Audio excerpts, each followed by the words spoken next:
Do you hear what I hear? It is time to play Mahjong. Welcome to 24 days of Mahjong tips. Let's get started.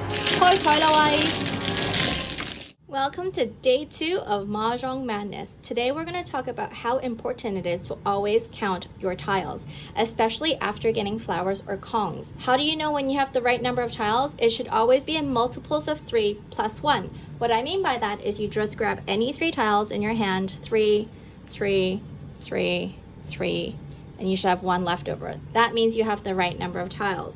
So that is always the case, even if you had, say for example, if this were to be a chow set in your garden, you would still have the same structure. 3, 3, 3, and 1. So let's, for example, say this is our hand, this is in my garden. I'm gonna go, it's my turn, I draw one out. Oh look, it's a flower. So I put it into my garden and I go to the back and I draw a tile. After I draw this tile, I have to throw one out. So after I throw that one out, make sure you check your tiles. 3, 3, 3, and 1. So you have the right number. But say for example, I draw a tile. Look, it's my green dragon. I'm gonna Kong it into my garden now.